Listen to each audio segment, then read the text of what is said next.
What is up, cyber and crypto world? It's been a long time coming here since we've done a podcast, so I figured I'd finally try to jump back into the podcast game a little bit. It's been a long time. Just had a lot of stuff going on, a lot of family things, work-related things, blah, blah, blah. Anyway, there's lots to talk about, so my opinions have been spiraling in my head, and I figured it'd be a great time to get them into a podcast. So here goes nothing.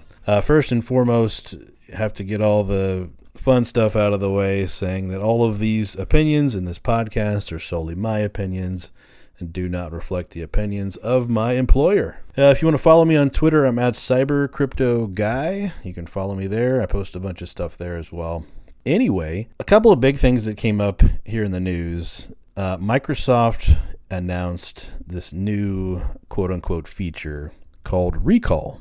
And oh my goodness, if you haven't looked this up or have been living under a rock, this is a privacy disaster. A security disaster, too, for that matter. If you've ever heard of info-stealing malware, well, now it's basically built into Windows 11, the Copilot versions, I believe it is. Anyway, there's been a ton of backlash. And Microsoft has been reeling back in the recall feature that they are trying to push on everybody. But essentially, it's trying to just record everything that you do, screenshots, you name it. So anything sensitive in nature, it's going to record it. Now, you can opt out, of course, you can turn this off, but Microsoft initially was saying this is going to be turned on by default, which is not a good thing for everybody here. And you can imagine the repercussions here. If a hacker gets a hold of your computer, I mean, they can just dump that recall database. It's just in a SQLite database and pull pretty much anything and everything you've ever done on your computer. It's literally just like the info stealing malware that's out there. So if you get a new Windows 11 Copilot PC, make sure that you have this turned off. It's not very clear yet whether or not they're going to completely disable this feature coming up, but they may. They may say, you know what, this has been way too much backlash. We're going to go ahead and completely disable this feature. So that is the hope from everyone in the security and privacy realm, is that Microsoft gets their head on straight and says, okay, you know what, you guys are right. This was not such a good idea, and we are going to turn this off and remove this quote-unquote feature. My question is always, who is asking for this feature? I know I wasn't. I haven't, called Microsoft and put in a feature request and said, hey, can you guys please record everything that I do on my computer? That'd be great. And then I can go search it with your lovely Copilot AI. Oh, that just sounds wonderful. No, let's not. So anyway, if you haven't read up on that, go out and search about Windows Recall. It's been quite the fiasco and quite the disaster out there. And just make sure, once again, that if you get a new Windows 11 PC with Copilot, make sure you opt out. You can also, from what I understand, tell Recall to not record certain applications, things like that. So I guess that's good, but still, it's going to record everything else. So yeah, that's probably not ideal for most people. And another hot topic, and I guess maybe this is a little bit of a cybersecurity hot take on my part, but AI.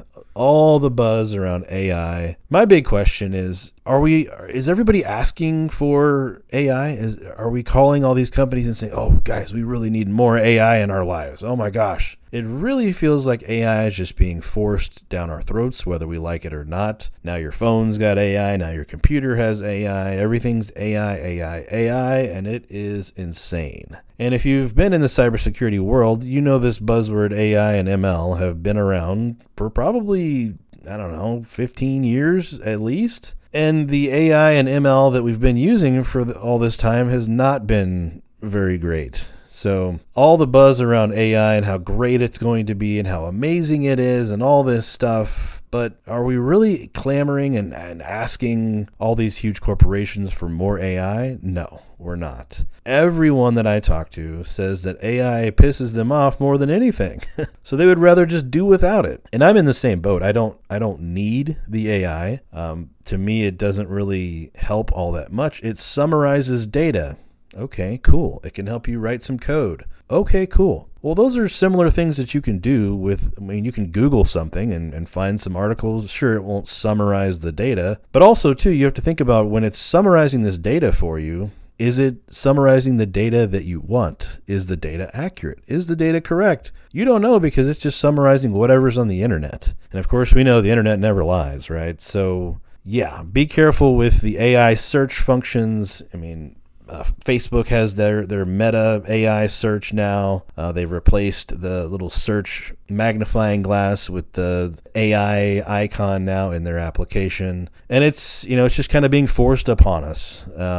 And it's funny, everyone I talk to that has, I'm going to pick on Bank of America because they have this commercial about the AI Erica that can tell you all about your finances. Everyone that I know that has a Bank of America account could care less about having some AI tell them about their financial history. They can look it up themselves, and also they don't want this AI digging through their finances, right? So again, it's one of these things that's just being forced on everyone. And do we really need it? Do we really want it? I think there's a lot of people that are in the same boat as me and saying, no, I don't want and or need this. And it's too much. It really is too much. We don't need AI everywhere. Now, there are certain applications where AI is great, and it can automate mundane tasks. That's awesome. It can help you write some code here and there. Okay, cool. That's all great. But everywhere else that they're using AI, with AI searches and all these things, and it's just not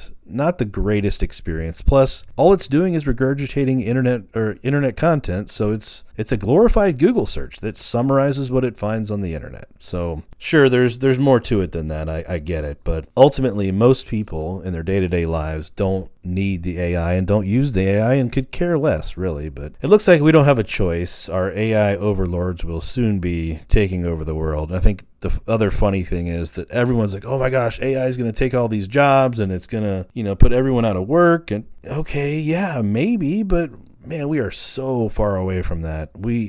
At least, I take that back. Right now, you already have robotic process automation, or RPA, which is doing, automated tasks, right? So that's, I guess, AI technically, but you're still training the AI to do a particular task and click certain fields and type in certain things and whatever it is to automate a very redundant and mundane process, which is great. So we already have stuff like that. So again, I just don't know, that to me is not saying I'm going to take over your job. We still have to tell it what to do, and we still have to train the AI to do what we need it to do. It's not fully autonomous. It's not at the point where it's going to completely take over our jobs. And, oh, by the way, all the AI that we've had in all these security tools for the last 15 years has been absolutely horrible, and really the false positive rates have been crazy since they introduced all this AI stuff. So I'm going to pick on Windows, Defender XDR or Defender for Office or whatever the heck they're calling it now. Our false positive rate where I work, because we use Defender for Office or XDR Defender, whatever they're calling it, but we use it, and I tracked our false positive rates over the last year. And I'm not even kidding when I tell you this. Out of roughly 4,000 alerts, 93% were false positives. Now, there's a caveat there that we have another category that we classify as informational, or confirmed activity. So yes, if we take out the informational and confirmed activity, we were still at 76% just pure false positives. It would flag all these emails and say that they're malicious. Some of the emails didn't have any links or any attachments whatsoever. They were just completely benign. It was from a customer or something. So yeah, the AI, that was with all the new fancy AI from Defender and all these great things that they're doing, the buzzword XDR and all this crap. And yeah, we're still way in the false positive range, which essentially makes those tools worthless, if you ask me. I don't know about y'all, but I don't like chasing my tail for 93% of the time, or it to send me an alert that's, confirmed activity or just informational alerts. I don't care about those things. And so the AI that we have now in Defender has been terrible. So once again, there's a lot of progress to be made with AI. It's not coming for our jobs anytime soon. I know Elon says it's coming, but Elon also said that our self-driving cars were going to be driving themselves by now. And sure, his cars can do some self-driving. However, not fully autonomous. And again, there's so much nuance. There's so many things you have to train the car to do. It's the same with any other AI, especially deep learning AI. You have to train it and train it and train it and train it. And that takes a lot of not only computing power, but it also takes people that are inputting all this training data, whatever the training data is. And you can think about Tesla again, all the self-driving cars or all the Teslas that are on the road right now that are collecting all that roadway data and training the Tesla AI to get better. That's great. But even as long as Tesla's been around, even to this point, the AI is still not fully trained enough to be completely 100% autonomous. So again, AI is not coming for our jobs anytime soon. I think we've got, probably 10 years before it really starts getting better, because over the last 15, it's been bad. So hopefully these next 5 or 10, AI does get a little bit better. And sure, it can help us automate more things and get better at our jobs. But again, from the cybersecurity perspective, now the bad guys have access to this AI. They're already doing deep fakes and things like that, and it's just going to ramp up and get worse. So I still go back to, is AI something that we need? Is it helping our society? Is it helping our security? Is it helping us be more productive? Well, I don't know. I guess I'll leave that up to you to decide. But in my opinion, it has been less than stellar, and I think that there's a lot better things that we could do with our technology and automation, but AI is the new buzzword, unfortunately. So we're kind of stuck with it for now, and hopefully it does get better. But we will see, I guess. So that's my AI hot take, I guess. Another funny experience I've had over the last few years, the job market right now for cybersecurity people is crazy. The job market in general, all the layoffs that are going on with major corporations,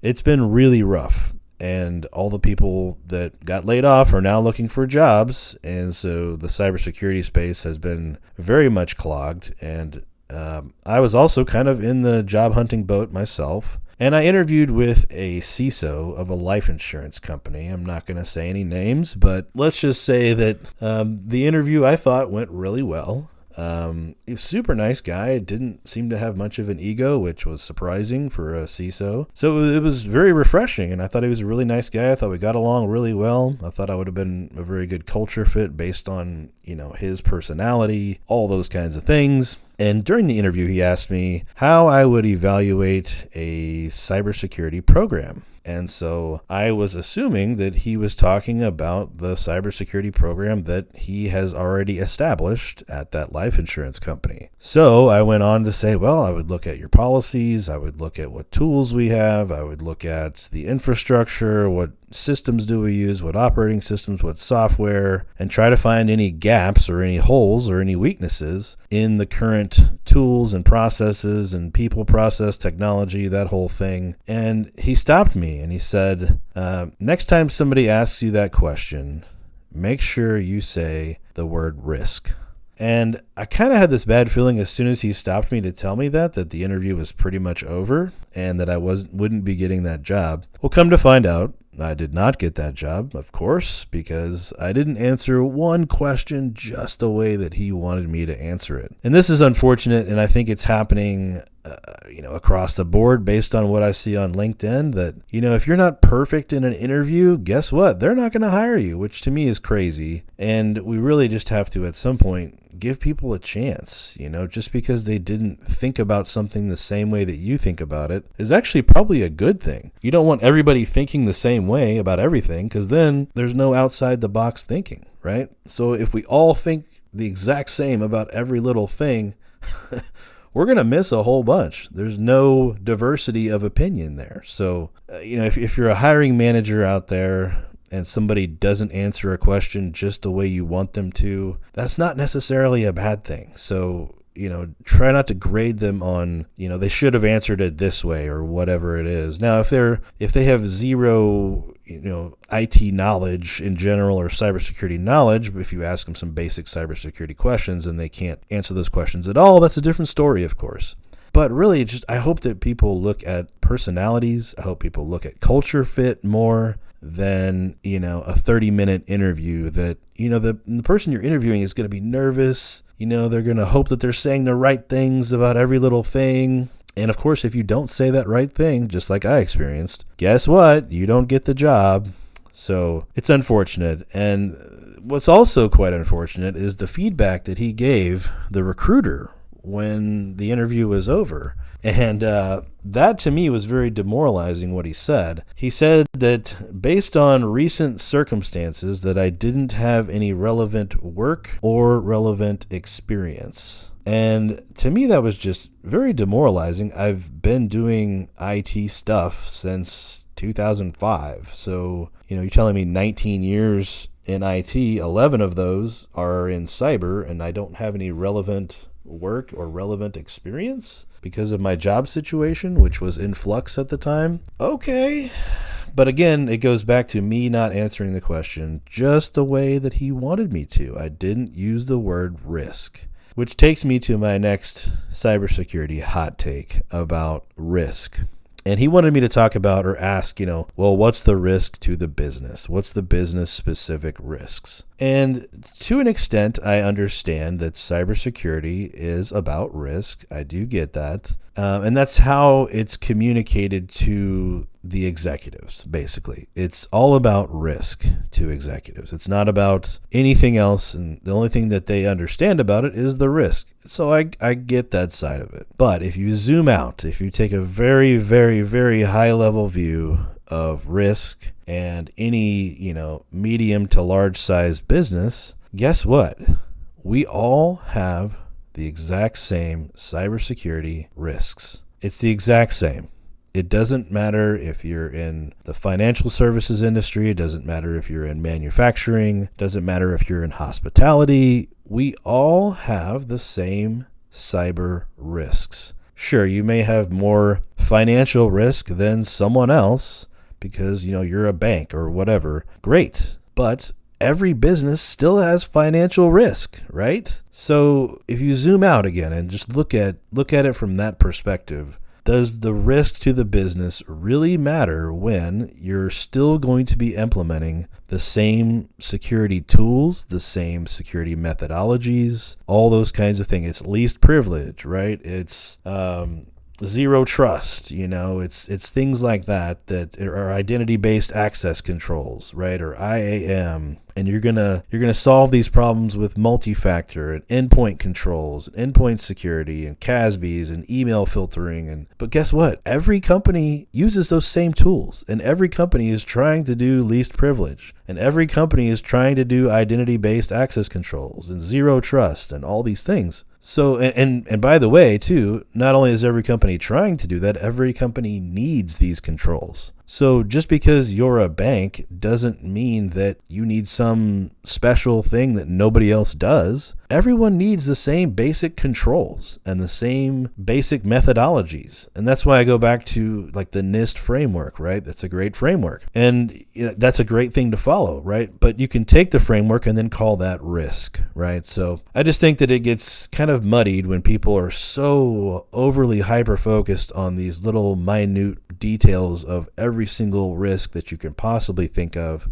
Well, if they click this one red button in this application, it's going to do this and blah, blah, blah. Okay, well, then what do? You give people least privilege so they can't click that little red button in that application to break everything. It's the same kind of controls. It's still least privilege. It's still zero trust. It's still the same stuff. So we can write down risks till we're blue in the face, but I promise you, every business has a similar and or pretty much the same types of risks. Anyway, my rant about risks, I guess, is kind of over there, but I hope that, this is my different perspective on risk and cybersecurity. Yes, risk is important to communicate up the chain. And I should have known that talking to a CISO that he was going to expect me to say the word risk. So bad on me, I get it. However, he didn't ask me how I would start a security program from scratch. He asked me how I would evaluate a security program. So I assumed that he meant the program that he already had in place. And, clearly he wanted me to still say risk anyway. If I was starting a new program, yes, I would look at, doing a NIST-based assessment, risk assessment, and figure out where the gaps are. But anyway, so that's been some of the fun that I've been dealing with in my personal life, my work life. It's been pretty wild. And I will say I've learned a lot, and I really want to, just share that knowledge as best I can and try to help anybody out there that's in the cybersecurity space that is looking for a job. Right now, it's really, really hard, and you can have all the experience in the world, but if your resume doesn't look perfect, you're not going to get past those recruiters. I probably applied for, I would say, roughly 60, maybe 65 different jobs with the job title that I have now. So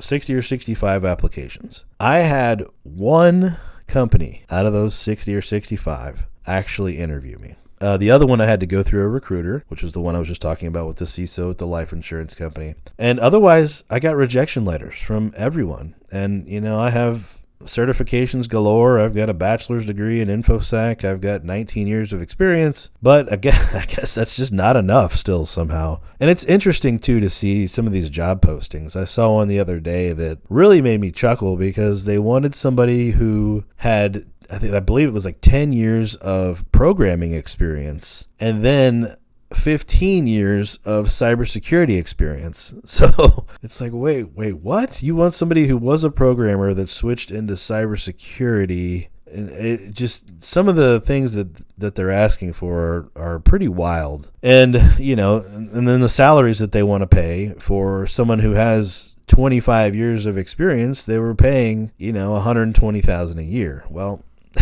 I don't think that's going to work. You may find that unicorn in the dust somewhere, but I don't know many of those unicorns that actually exist. So it's unfortunate. But if you are a hiring manager or the hiring managers, make sure that they're working with the HR folks. Make sure that they have a job description and requirements that are reasonable and actually feasible. And some of the best people that I've ever hired had zero experience. And sometimes that's a good thing, right? They've got the school-based knowledge, or maybe they've just been learning on their own. The person that I hired one time that I'm thinking of, he didn't even go to formal college. He had no cybersecurity experience at all. He had just been tinkering around at his house for the last year doing, networking and setting up domains and, doing group policies and all these kind of things, right? And he ended up being one of the best hires. And now, this was, 10 plus years ago, and now he is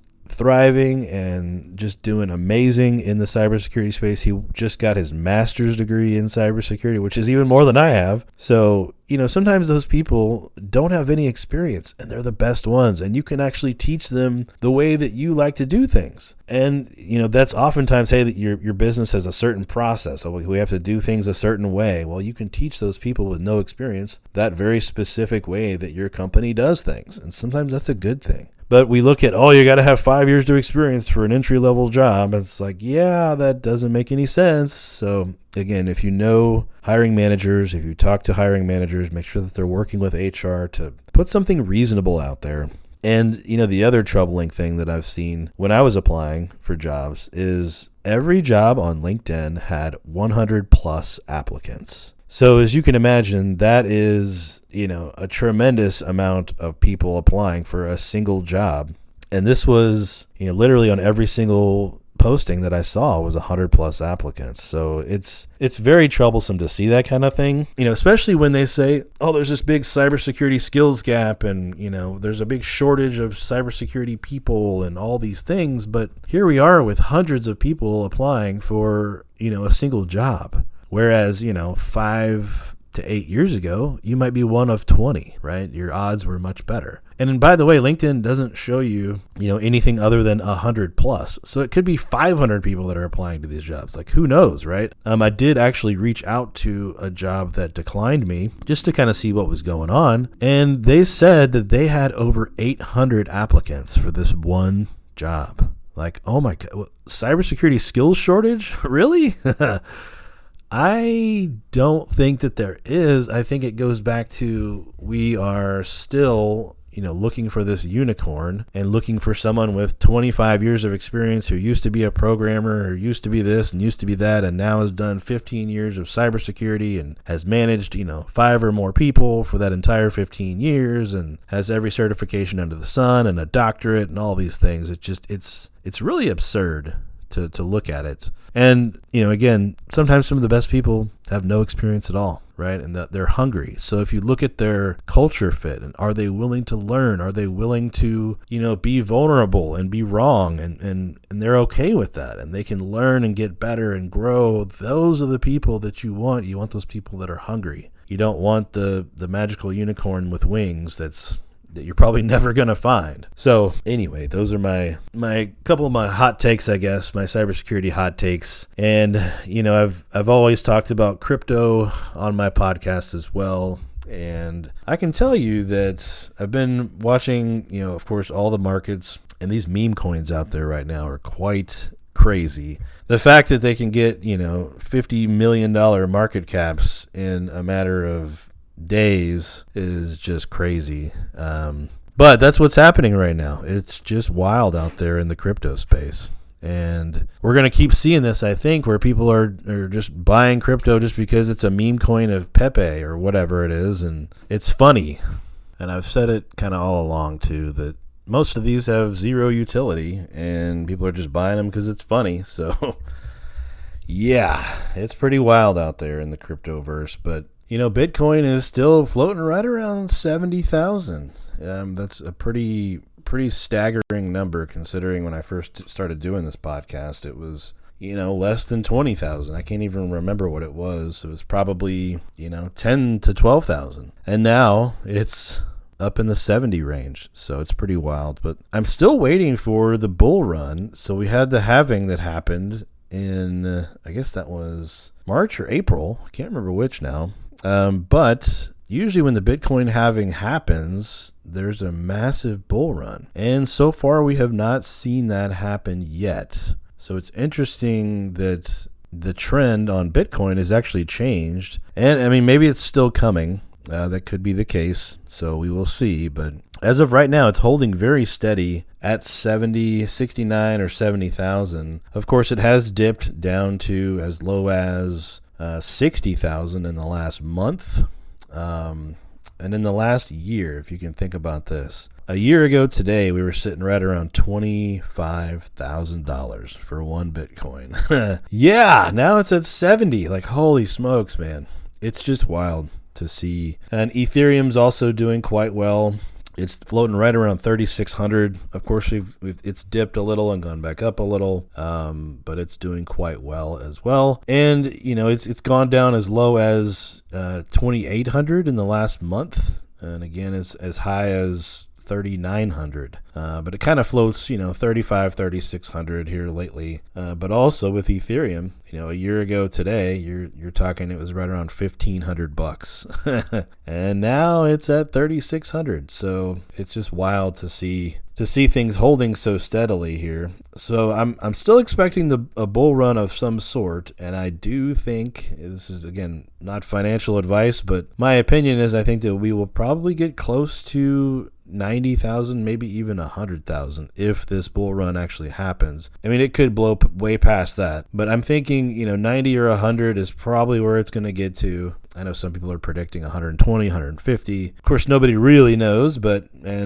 typically this bull run has already started by now. So we'll see what happens. But also, too, one of the bigger things lately is staking. Staking your crypto is where you hold it in a staking wallet, and your crypto is basically used to fund various transactions on the blockchain, and then you get your money back along with a little bit of staking reward. So you're kind of helping. It's sort of like being a bank, right? You're holding all this money, but you're pulling from here and pulling from there to fund this and to fund that, and you're putting it back to where it was, and you're paying interest on things. Well, it's very similar with staking. The interest that you get is the reward that you get from staking your crypto. So currently Ethereum staking, you can earn 2.88% annually, which is not so great, but it's better than nothing on your return. The problem there, though, with staking, and really with any crypto, is the price volatility. So if you're staking your crypto and you're earning 3% or 2.88, whatever it is, and the price goes down to goes down 50%, well, that's not very good numbers there. So you kind of have to stake and then hope that the price continues to rise. But there's also plenty of other coins you can stake. And then if you're, a little more risk averse, I guess you could say, USDC, if you're holding USDC on Coinbase at least, you can get 5.15% annually, which is not bad. I've seen some savings accounts at some banks at 2 and 3%. So if you can get, 5.15% on USDC, that's better than some banks. So, but there's plenty of assets that you can stake. Solana is another one. Cosmos is another one, or Atom, whichever you want to call it. But Cosmos right now is a 13.14 annual percentage rate. Solana's at 5.85, so on and so forth. But there's plenty of assets to stake. But again, remember, when you're staking, that price volatility can really get you. And on some blockchains, to unstake your crypto can take upwards of a month. So be very cautious, when you're doing that, to make sure that you're staking at the right time, which of course is very hard to time. But if you're in it for the long haul, it probably doesn't matter as much. Just throw it in there, let it stake, and just hold it for 5 to 10 years and then see what happens, right? But there's plenty of options out there to choose from on Coinbase for staking, and makes it really nice to earn a little bit with just holding on to some crypto. But again, to get it out of staking can take, 2 weeks, a month, a week, depends on the blockchain. So just make sure that you know how long it takes to unstake your crypto in case you need to get it out all of a sudden. So, but it's also kind of, if you think about it, staking your crypto is kind of a good security mechanism too, because you can't just go and pull it right away, right? So if someone hacks into your Coinbase account, for example, and you've got everything staked, well, they can't go and pull it because it's going to take a month to unstake your crypto. So hopefully during that time you could recover access to your account and you don't lose anything ideally. But it's kind of a good security measure. Now with USDC, that wallet in particular, it's not staking necessarily. It's just holding the USDC. It's essentially like holding cash. So USDC holding is not staking, but you still earn 5.15% on that. But all the other cryptos where it actually tells you, do you want to stake this? And you hit yes. That is where it's, again, kind of that built-in security mechanism. So it can be good and bad to stake your crypto. So again, stake, according to your own personal risk. But it's certainly some good ways to make a little bit of money as long as the market's staying fairly steady. And I would say it's been fairly steady over the last few months even. Bitcoin has been relatively steady. Now, we did dip down to, I believe it was 58,000 2 months ago, roughly, month and a half, 2 months ago. So it has dipped a little, but then it came right back up to, 68 to 70,000. So that's kind of where we're floating right now. So looks like the resistance level is 58,000. The lowest resistance level is 58,000. The next resistance level looks like it's right around 68,000 or 67,000 in that range. So Bitcoin's holding pretty steady, so that's a good thing, but I'm still expecting some sort of bull run here in the next, I'm guessing, few months, if at all. And then, as we all know, based on the history of Bitcoin, after the bull run, it is going to tank to way less than what it's at right now. So it's at almost 70,000 now. So you can expect when it starts to tank, it's going to go probably back down to, 15, 20,000, maybe less. So just be prepared for all these, roller coasters with the crypto markets. It's pretty wild out there. All right, folks, that's all I've got for today. Again, thanks for listening. And by the way, I forgot to mention today's date. So today is Monday, June the 10th of 2024. So I should have thrown that in at the beginning, but sorry that I didn't. But anyway, I am going to try to continue to do these at least weekly if I can and try to keep the ball rolling a little bit. But appreciate you guys listening, and we'll talk to you guys next time.